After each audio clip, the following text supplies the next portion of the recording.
कहते मंसूर मैसूर क्यों हो गया, कुर्बान क्यों हो गया?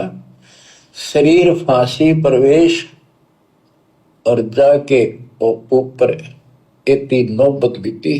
कैसा है वो देश, कैसा है वो देश, वो कितना सुखदाई होगा जिसके लिए शरीर टुकड़े टुकड़े करा दिए, मरते मटो मल के गर्दाना। जबकि आप और हम भाई बहनों ने तो वर्तमान में मंसूर अली की तरह शरीर के टुकड़े टुकड़े भी करवाने की जरूरत नहीं है। हमें तो सहज में परमात्मा मिल गया, सहज में। मंसूर अली सिमली का भाई, राजा का लड़का, समस्तर वेद नाम के ऋषि से नाम उपदेश लिया जो परमात्मा उस समय आए हुए थे। और मंसूर अली अपने गुरु के ज्ञान पर इस कदर कुर्बान हो गया सतलोक में जाने के लिए। जब ज्ञान सुनाया, सृष्टि रचना बताई, मुल्ला मौलवियों ने, धर्म के ठेकेदारों ने, काजियों ने मंसूर अली के शरीर के टुकड़े टुकड़े कर दिए, लेकिन उसने अपने गुरुजी के ज्ञान को नहीं छोड़ा, गुरुजी के नाम को जपना नहीं छोड़ा, मर्यादा नहीं तोड़ी। जबकि मंसूर अली को तो प्रथम मंत्र भी नहीं दिया भगवान ने, केवल अनल हक यही मंत्र दिया। और सोचिए, उसके ऊपर भी मंसूर अली कुर्बान हो गया, शरीर के टुकड़े टुकड़े करवा दिए। तो आज आप और हमें तो परमात्मा ने प्रथम मंत्र तो छोड़िए, शतनाम दे दिया, सारनाम देंगे, सार शब्द देंगे। और कलयुग की बिचली पीढ़ी है, हमें शतलोक भी लेकर जाएंगे। और ना परमात्मा हमसे सेऊ सम्मन की तरह कोई जो है वो गर्दन मांग रहे, ना परमात्मा हमारे से तामर ध्वज की तरह अपना कोई सिर जो है वो कटवा रहे, ना मंसूर अली की तरह शरीर के टुकड़े टुकड़े जो है वो मांग रहे। सहज में भक्ति दे रहे हैं, उल्टा गुरुजी संघर्ष कर रहे हैं हमारे संकटों को अपने ऊपर लेकर, और गुरुजी संघर्ष कर रहे हैं उल्टा। 30 साल से भक्ति पे संघर्ष कौन कर रहा? भगत नहीं कर रहा, भगवान संघर्ष कर रहा है। 10 साल से जेल में बैठे हैं, 21 महीने रोहतक की जेल काटी 2006 में। दुनिया भर की गालियां, गुंडा कहलाया, भुंडा कहलवाया, टाइम पे खाना नहीं, टाइम पे सोना नहीं, पैर कभी टिका नहीं, गांव गांव जाके, नगर नगर जाकर अपनी आत्माओं को जगाया परमार्थ के लिए निस्वार्थ भाव से। 30 साल क्या होती हैं? तो संघर्ष भी भगवान कर रहा है। आप और हमें तो सहज में भक्ति मिल गई। और यदि ये भक्ति भी हम नहीं कर पाएंगे मर्यादा में रहकर, ज्ञान को आधार बनाकर, गुरु को परमात्मा मानकर, फिर ये परमात्मा इतना नाराज हो जाएगा, इतना नाराज हो जाएगा। फिर ये परमात्मा कहते हैं, शीश उपाड़े भूमि धरे और ऊपर रखे पांव, कबीर का घर शिखर में तेरी गरज पड़े तो आओ। फिर ये परमात्मा नहीं मिलेगा। ये ढूंढने से नहीं मिलता, ये गूगल पे सर्च करने से नहीं मिलता, ये परमात्मा स्वयं आकर हाथ पकड़ता है। तो ये मौका भाई और बहनों में फिर बाद में नहीं मिलेगा। अगर ये मौका हम चूक गए तो कलयुग की पिछली पीढ़ी का। और आप लोगों को बता दिया गया है गुरुदेव के ज्ञान आधार से, मोक्ष प्राप्ति का ट्रेनिंग सेंटर केवल साध संगति है। संत रामपाल जी के भक्ति मार्ग में चाहे करोड़ों लोग जुड़े हैं, या आने वाले समय में चाहे पूरी दुनिया जुड़ेगी, सब ने साध संगति से जुड़ना पड़ेगा। जो नियम परमात्मा आज साध संगति में लागू जो करवा रखे हैं, यही सारे नियम उस भगत ने फॉलो करने पड़ेंगे जो आज वर्तमान में हम सत्सेवक फॉलो कर रहे हैं। इसके बिना हम एक नेक भगत नहीं बन सकते, हम सतलोक के योग्य भगत नहीं बन सकते। तो आप ये भी सोचो कि वर्तमान में गुरुदेव ने कितनी बड़ी रजा हम सत्सेवकों पे करी है। जिस साथ संगति से हमारे खुद के 90% भाई बहनों ने आने वाले समय में जुड़ना है, अपनी दुर्गति करवाने के बाद, ये दुनिया जो 8 अरब, इसने मरने और कटने के बाद साथ संगति से जुड़ना है आने वाले समय में। उस साथ संगति से गुरुजी ने हमें कितनी आसानी से पहले से जोड़ दिया।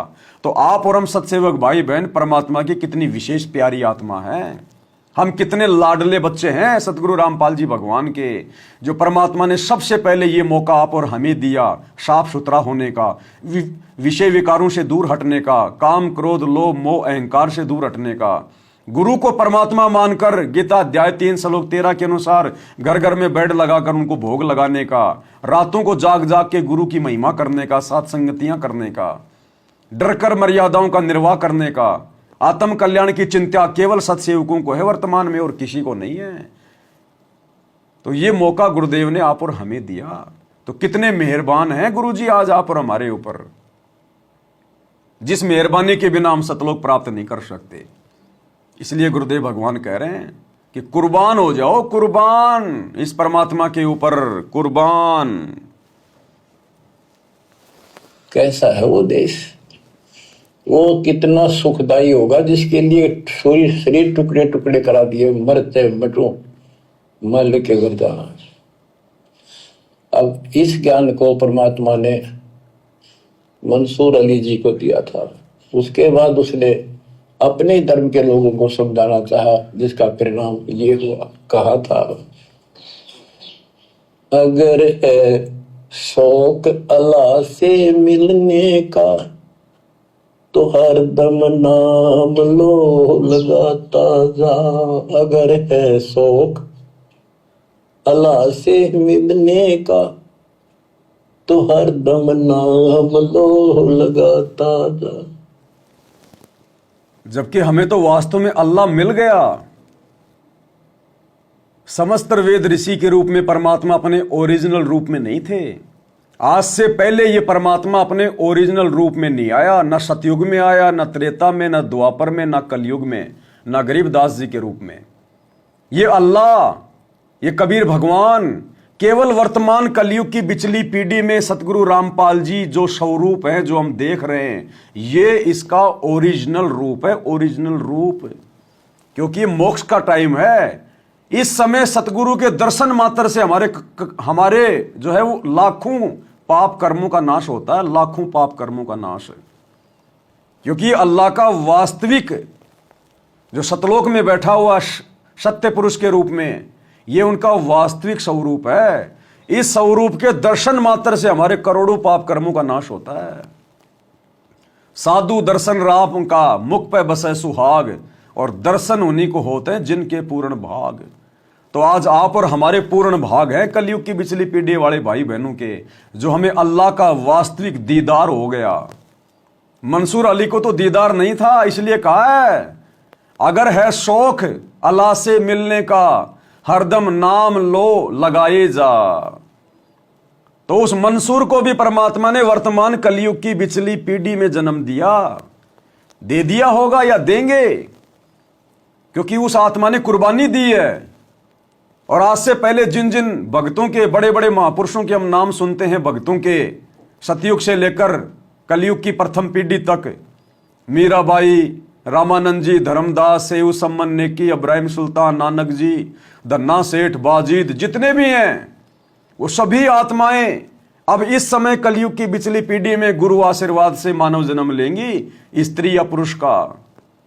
क्योंकि उन्होंने उस समय जो कुर्बानियां दी, जो बलिदान दिया, उनका फल परमात्मा वर्तमान में कलयुग की बिचली पीढ़ी में उनको मनुष्य जन्म देकर देगा। लेकिन मोक्ष उनकी मर्यादाओं पर होगा। टर्म्स एंड कंडीशन वही है परमात्मा की, चाहे कोई कितना बड़ा भगत पहले क्यों ना रहा हो। वर्तमान में परमात्मा ने जो मर्यादा बता दी, जो टर्म्स एंड कंडीशन बता दी, जब तक उन पे खरा नहीं उतरेगा, चाहे उस मंसूर ने कितना शरीर कटवाया, वो पार नहीं हो पाएगा। वर्तमान में जो परमात्मा ने नियम मर्यादा जो रख दी है, एक एक को पत्थर की लकीर समझकर विश्वास करना पड़ेगा, और उसी आधार से अपने आप को उन मर्यादाओं में रखकर भक्ति मार्ग पे आगे बढ़ना होगा, अन्यथा बात बनेगी नहीं। तो समस्त आत्माएं वर्तमान में हैं, वर्तमान में कोई आ गई, कोई आएंगी, कोई आ रही है, क्योंकि ये कलयुग की बिचली पीढ़ी का समय है। इसलिए भाई और बहनों, आप और हमें तो उस अल्लाह का वास्तविक दीदार हो चुका है, लेकिन दीदार मात्र से बात नहीं बनेगी, मोक्ष नहीं होगा। वो अल्लाह का वास्तविक स्वरूप जो सतगुरु रामपाल जी के रूप में धरती पे प्रकट हैं, वो स्वरूप मोक्ष में सहयोगी है। केवल शकल देखने से मोक्ष नहीं होगी, वो सहयोगी है। हमारे पाप कर्म कटेंगे, हमारे भाव बनेंगे, तभी तो इस चेहरे से हमारा इतना लगाव है।